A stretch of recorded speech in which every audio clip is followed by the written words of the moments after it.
Hi guys, my name's Phil. Welcome to Airgun Marksman. The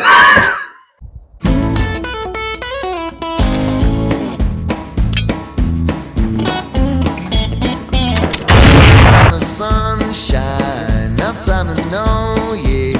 Digging myself deep down into a hole, yeah. Searching for fortune, looking for answers, yeah.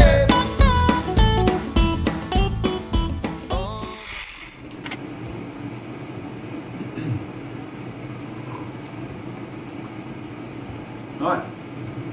Hi guys. As you can see, for part 6 of the rifle ranking series, we've finally got the FX DRS in. This one's in 2.2 flavour, and we've gone for the synthetic stock. And I think you'll agree, it looks pretty cool. It's super light. It cocks really nicely. It's got a biathlon. Aluminium. It's full aluminium, that cocking handle. It's mega. Got the air cylinder over the barrel. We've put our rocket cell on and our Vector Optics Marksman. One little gripe I have with it. Okay, I've got a couple of little gripes with it. The trigger is very light, but there isn't in this one there isn't a solid definition between first and second stage. I think it might just need adjusting, but it's a new gun. It's not ours. We're borrowing it from our good friend Rob White, so I don't really want to fuck about with it. And the magazine, the standard magazine was an absolute cunt to get in, so we binned it off and got a Johnny Chew one. So yeah, he does 3D printed mags. Got one of his, went in like butter. It just so much better than the standard ones. So anyway, yeah, I'm sure it looks the part. Hope it shoots the part. Let's get out on the range and shoot it. As usual, we've been doing loads and loads of pellet testing. And we've chosen the exact jumbo 1589s in 5.52. Most of the pellets we tried, in all fairness, have been pretty accurate in this gun, so it's been quite hard to choose between them. So we've spent a lot of time shooting, measuring groups, shooting. We've also tested some 3D printed mags, which seem to load much better into the breech. So we're using these instead of the standard mags that come with it. And I think they're Johnny Chew mags. I'm not sure. You'll be able to see somewhere here if it's right or not. So yeah, so we've gone with the exact jumbo 15.89s in 2.2, obviously. They were the tightest grouping pellet at 30 metres for today. So we've given the targets a paint over, and we're going to send a handful down, see what it's doing. As usual, got a coffee, and it's horrific. Normally a Dow Inputs guy, but someone's brought in some Tesco's own brand or something. Absolute. Anyway, so see how this bad boy goes. I'm hoping it does really well, because I'm going to buy one if it does. Right, okay. So as we say, 30. Where are we? 30 on the parallax. If it looks like I'm a little bit far back on the gun, you know, the cheek pad's here and I'm quite far back, we're trying to use Vector Optics where we can, to keep everything sort of fair, decent glass. And I've put my Vector Marksman on. As you can see, it's really close to the shroud. The mounts are a little too low. I haven't got any high mounts on me at the minute, and I couldn't be asked to chase down to the gun shop. So in order for the magazine to not foul this centre block in the scope, I've had to run it further back. So yeah, I'm shooting it like I've got an old pard on the back at the minute. I'm a bit far back, but it's not going to hurt the accuracy. It'll all be fine. So we'll have a handful of shots. The sighter.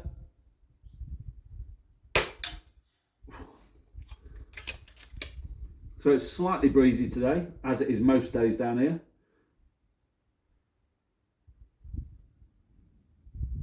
Do you know what?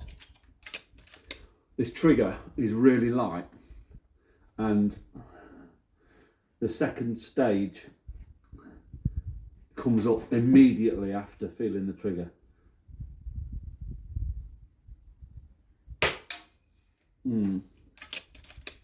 Not so good. There we go. Finding its feet.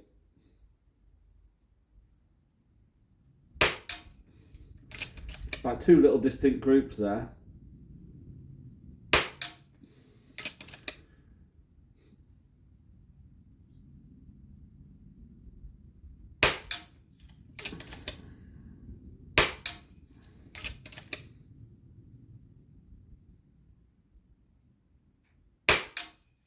Yeah, that's fine. Doing what it should. Let's go to 40.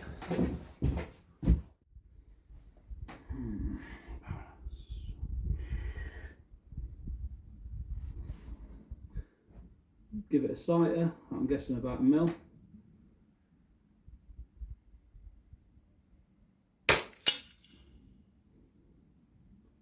Mil and a half.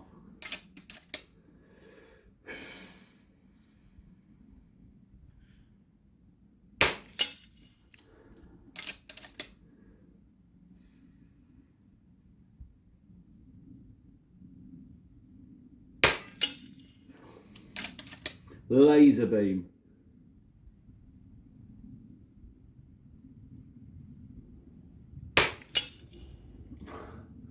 Thought I'll do one more, but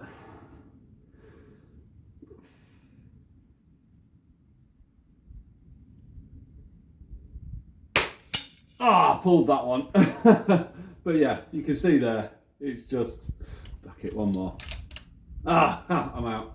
Yeah, no, it's fine. 40. Let's not mess about. Let's get to 50. Right.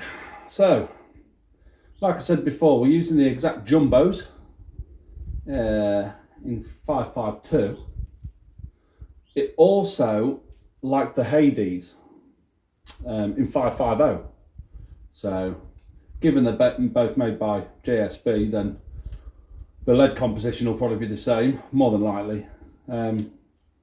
But yeah, it's just interesting that it likes a 452 but also a 450. A 552 and a 550. So yeah, it's interesting. If you're interested in barrels and stuff like that, you know, you'd be interested in that little nugget of information. Right, so just reloaded another mag. I think, I'll tell you what the standard mags are. If I can open it. 1, 2, 3, 4, 5, 6, 7, 8, 9, 10, 11, 12, 13. Right, they're a 14 shot mag, standard, if you're using a standard one. Standard one was also a pain in the arse to get in because of the huge O-rings it's got on it. And these 3D printed ones just slide in. So, someone's doing something right. Okay. And this thing isn't, you know, I didn't want to, it's brand new, so I didn't want to screw a bipod into it. It's not my gun. So I've put it on a bag and jacked it up on these carpeted blocks that we use down here a lot of the time. And it's actually pretty comfy, so don't think I'm, you know, I'm not being comfy shooting it. That's why I keep missing. It's not that at all. Anyway, right, I'll throw one down at 50. I'm going to go 2.5 mil dots, maybe a bit more.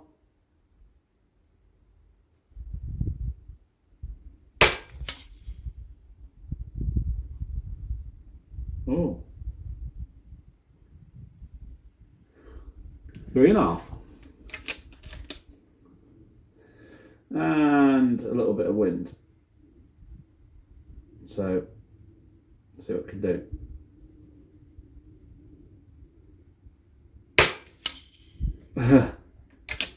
Wind going left and right today, as per.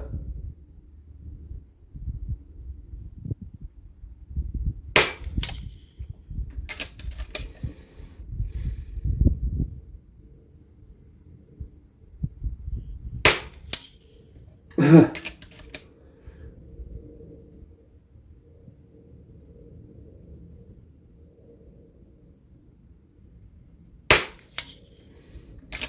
it's starting to group.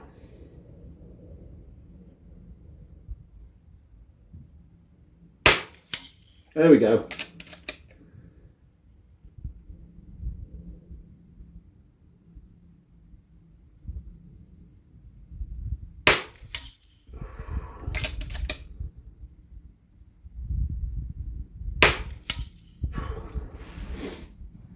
The wind is gusting ever so slightly. It's going left for a sec, right for a sec, right for a sec, then left a sec, then right. Tricky to shoot in. But I mean, if you're looking at that group right now, it's a good, I'd say 2 inches across. So it's not that bad really, given the blusteriness of the wind. Right.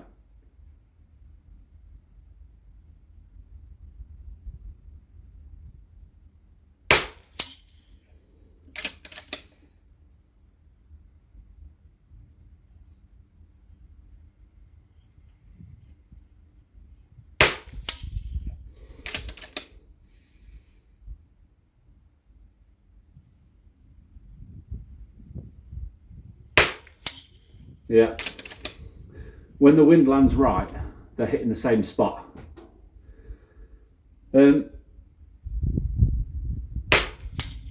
Yeah, I was down here shooting with this last night, and the wind had died right down while we was doing some pellet testing, and it wasn't with these pellets. It was actually with the Hades, and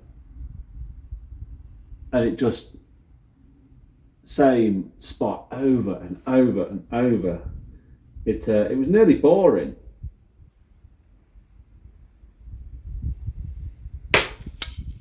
Yeah, bit of wind.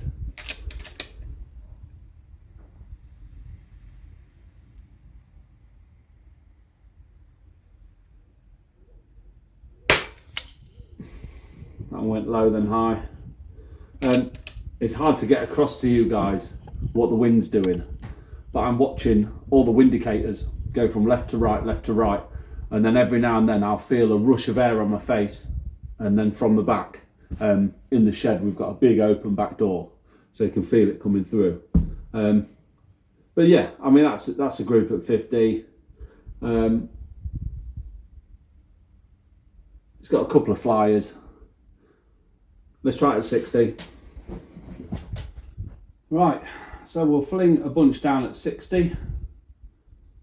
I've just been for a little waltz down the range just to check what the conditions are actually like down there, because the telltales are going left, right, up, down, all over the shop, and it doesn't seem so much in here.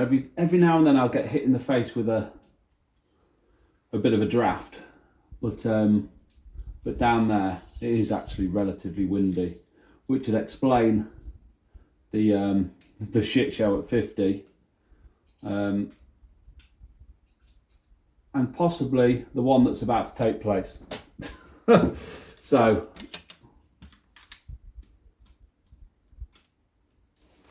are we in? We're in, right. 60 it is. Okay.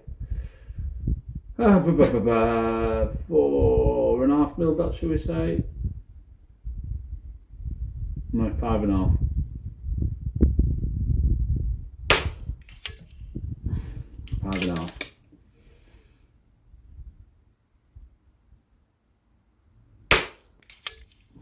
Okay, so look at the telltales. That was definitely wind.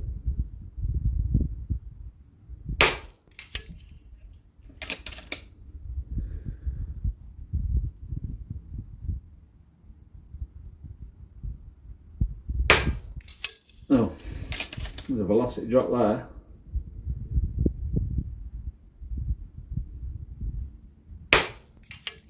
Stacked it. There we go.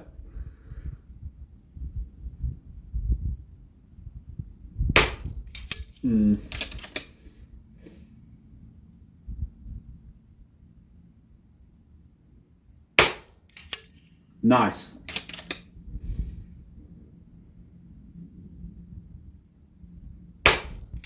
Oh, I pulled that one actually. In all fairness, I pulled that one. Getting excited, wasn't I?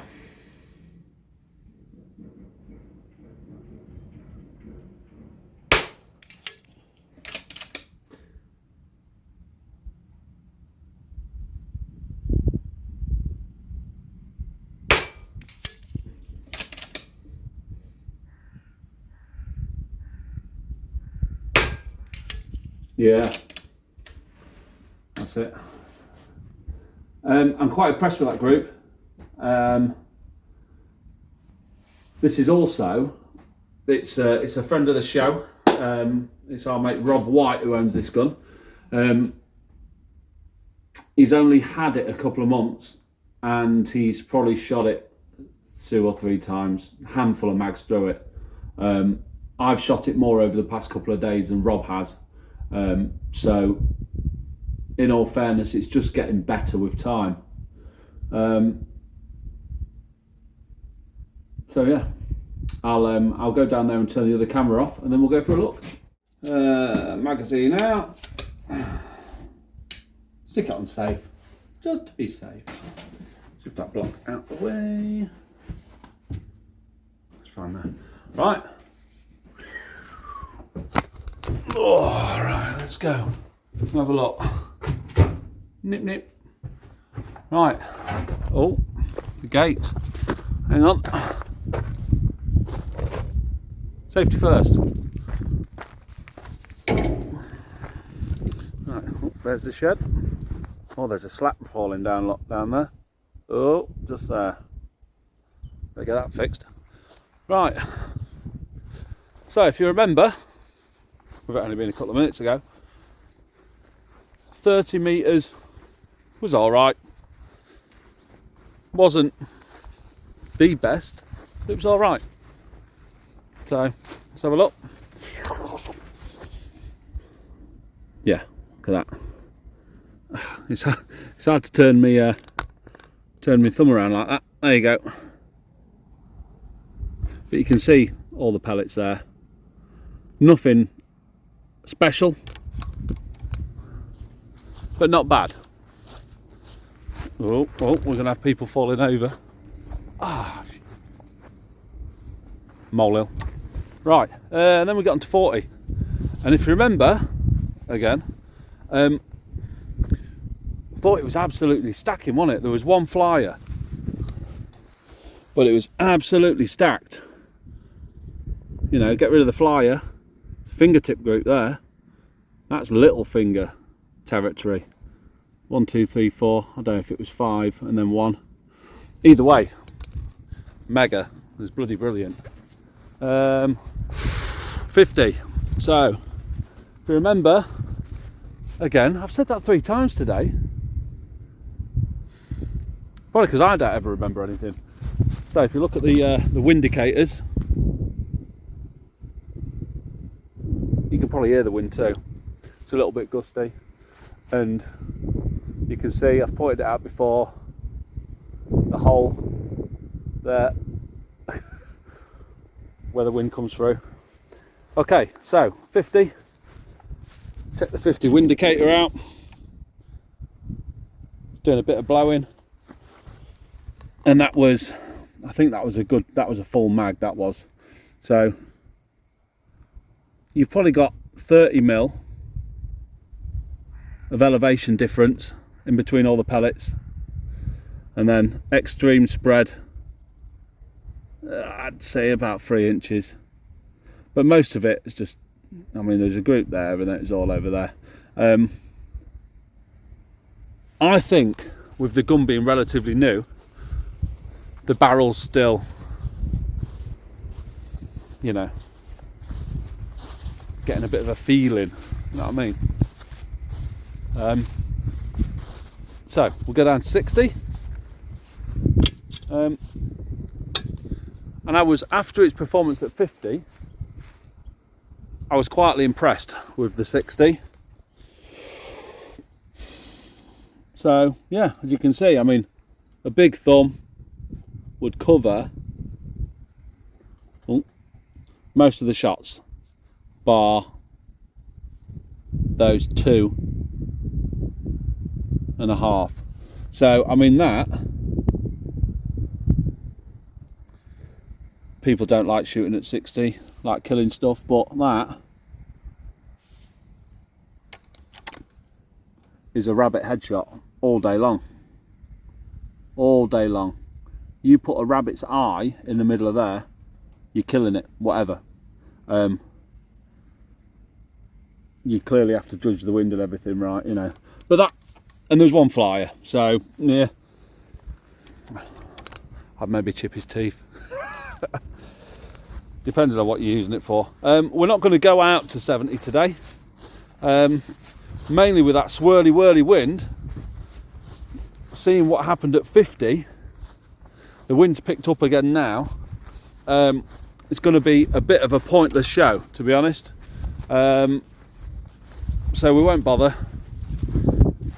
But yeah, overall, I'm pretty happy with that. For a low budget gun, I know it's an FX, but it's not a high-end gun. Pretty chuffed.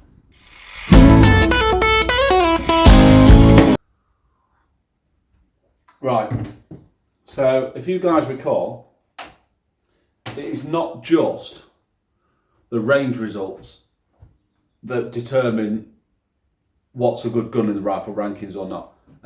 We use each of these guns for days at a time, and then at the end of the few days, we pick a couple of hour slot and we say, right, we're going to shoot the gun, and we're going to record it. So sometimes what we find during those few days is translated perfectly into the video. Sometimes it's not quite, because we know how good the gun is or how bad the gun is, and it tends to either outperform itself on the day, which is good for everybody, or it just doesn't perform the way what has been due to weather, dirty barrel, you know, me having too much coffee. It could be anything. So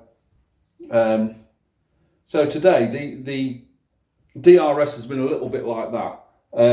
It performed pretty good, and it shoots as it should. I mean, you can see from the 30 metre group, it was a little bit windy, but it was there or thereabouts. It was about right, thumbhole size.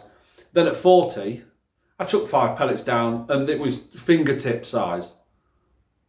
You know, just absolutely perfect 40 metres.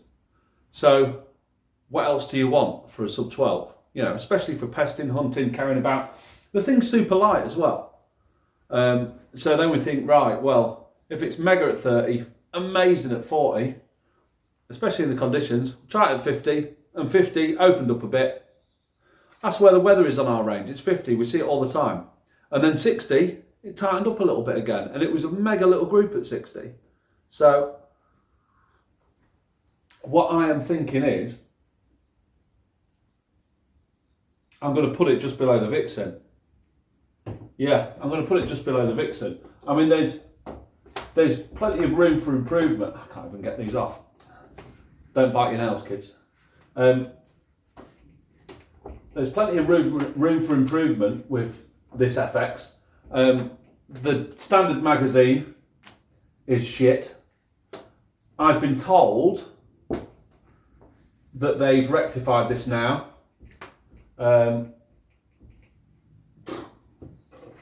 Whether they have or not, I don't know. This gun's only a couple of months old. There we go. Yeah, so the mag's a pain in the arse to get in and out, the standard one, so we went for a Johnny Chew.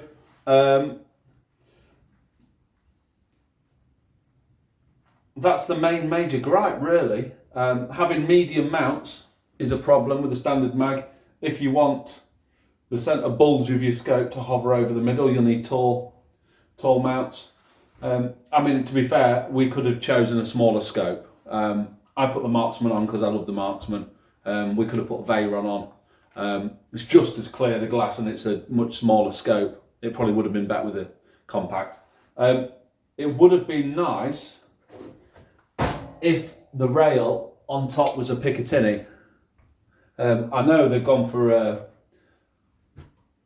traditional rifle style with the barrel, so they've gone for a traditional rifle, you know, design for this rail. But it would have been nice if they've done a Picatinny on there. As for people moaning about the pressure in the cylinder changing the point of impact with the barrel, dog shit.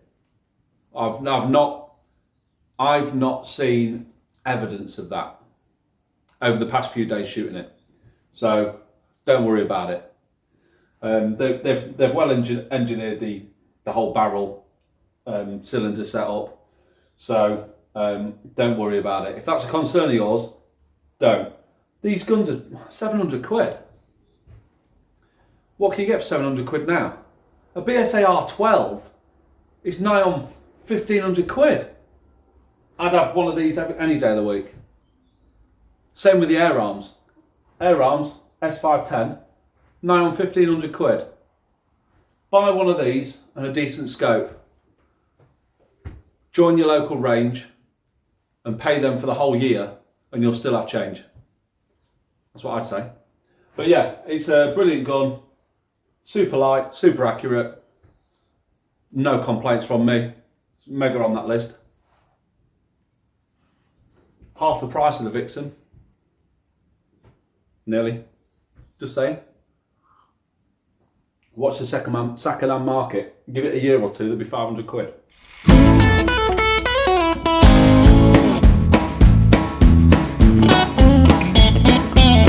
Been round the sunshine, enough time to know, yeah. Digging myself deep down into a hole, yeah. Searching for